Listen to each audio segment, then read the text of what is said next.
Hai Sobat Indo Prime TV, di episode kali ini kita akan mengangkat tema yang berbeda, yaitu review film bioskop yang lagi hits dan ramai dibicarakan dan ditonton di seluruh dunia. Namun sebelum lanjut ke videonya, jangan lupa untuk like, komen, dan subscribe.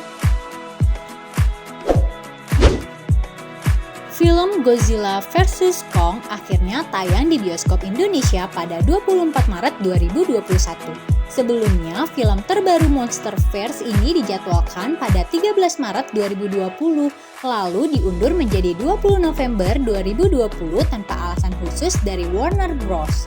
Dan Legendary.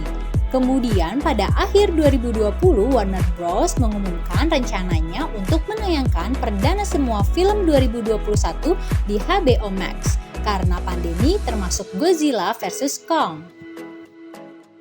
Sinopsis Godzilla vs Kong bercerita tentang Kong yang melakukan perjalanan berbahaya untuk menemukan rumahnya yang sebenarnya. Kong turut bersama Jia, seorang gadis yatim piatu yang membentuk ikatan unik dengan Kong. Dalam perjalanan, mereka tiba-tiba bertemu dengan Godzilla yang marah dan menyebabkan kehancuran di seluruh kota. Pertikaian epik antara kedua raksasa tersebut yang dipicu oleh kekuatan enggak terlihat yang terletak jauh di dalam inti bumi. Sementara di belahan dunia lain ada Godzilla yang tiba-tiba menyerang pantai dan merusak sebagian kota tersebut. Motif penyerangan tiba-tiba tersebut membingungkan Monarch, termasuk Madison Russell atau Millie Bobby Brown yang kemudian berencana menyelidikinya.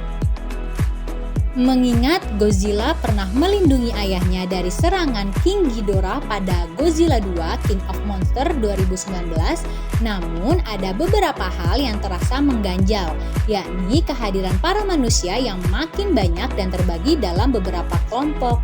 Ada geng trio Mad Hatter, Madison, Bernie, dan Josh, geng pelindung Kong, Jia, Elaine, dan Nathan, Lin, dan geng Monarch yang menampilkan ayah Madison, Mark Russell. Adanya mereka memang berhasil mengantarkan pada pertempuran Godzilla dan Kong. Namun di sisi lain, kehadiran mereka bikin ceritanya terlihat ambisius karena sudut pandang manusia makin lama menutupi kehadiran dua monster besar tersebut. Saking banyaknya, durasi perkelahian monster tak sebanyak film-film sebelumnya. Namun, perkelahian tersebut berhasil tampil luar biasa.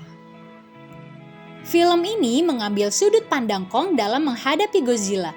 Hal ini sudah ditampilkan sejak awal adegan dengan manusiawi. Ada lagu klasik menyertai aktivitas Kong mulai dari bangun tidur, mandi, dan sarapan.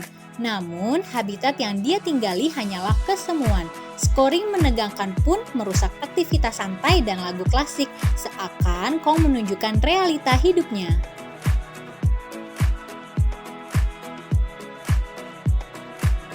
Mengenai hubungan monster dan manusia, sang sutradara Adam Wingard tampaknya memiliki keinginan untuk memanfaatkan momen-momen itu. Namun soal bagaimana menggabungkan ensemble alias geng-geng manusianya tampaknya masih belum berhasil dieksplorasi. Semuanya bergerak sendiri-sendiri. Melihat endingnya bisa jadi akan ada sequel atau bahkan dihubungkan dengan film kaiju lainnya.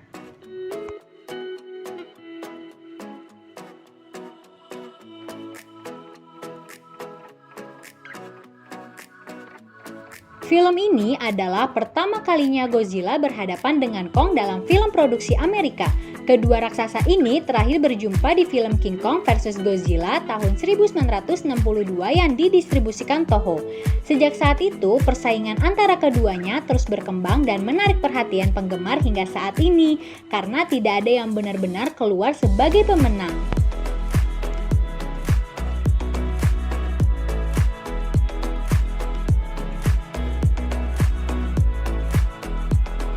Aksi dan efek yang luar biasa. Aksi dan efek visual jadi kekuatan film ini. Hal itu bahkan terlihat sejak teaser dan trailernya rilis. Pertempuran Godzilla dan Kong menyenangkan, bersemangat, dan penuh aksi. Dua monster juga terlihat realistis, mulai dari kulit Godzilla, bulu Kong, gurat senyum, dan masih banyak lagi. Di film ini, tinggi Godzilla berdiri sekitar 400 kaki atau 121,9 meter. Dia tumbuh beberapa meter sejak peristiwa Godzilla. Di film ini, tinggi Godzilla berdiri sekitar 400 kaki atau 121,9 meter. Dia tumbuh beberapa meter sejak peristiwa Godzilla King of the Monsters tahun 2019. Ini adalah kedua kalinya dia digambarkan berdiri di ketinggian 400 kaki setelah film Jepang Godzilla King of the Monsters tahun 1956.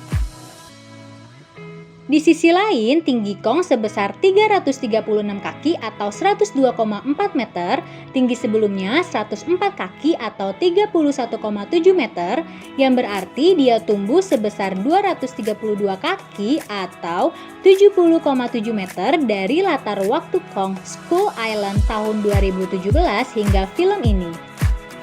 Pertandingan kelas berat ditampilkan dengan efek visual dan urutan aksi yang luar biasa. Film ini menjual tontonan dan itulah yang akan didapatkan oleh penonton.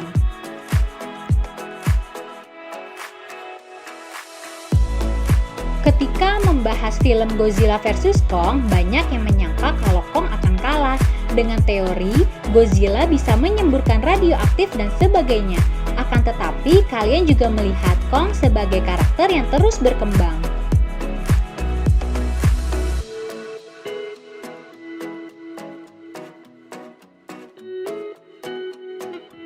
Seperti yang diharapkan, perkelahian Titan adalah bagian terbaik dari Godzilla vs Kong.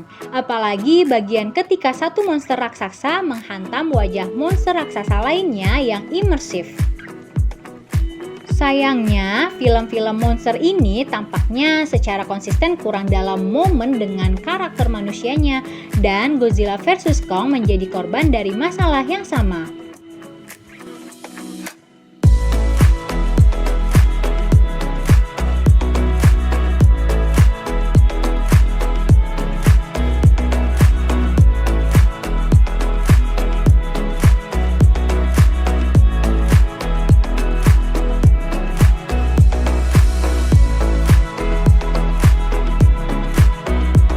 Sebagai informasi, Godzilla vs Kong merupakan film ke-36 dalam The Godzilla Saga dan film ke-12 dalam The King Kong Saga. Ini akan menjadi film Kong ketiga yang dirilis tiap Maret. Sebelumnya ada King Kong tahun 1933 yang dirilis pada 2 Maret 1933 dan Kong Skull Island tahun 2017 pada 10 Maret 2017.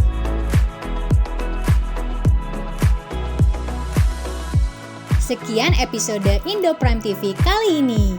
Sampai ketemu di video selanjutnya. See you!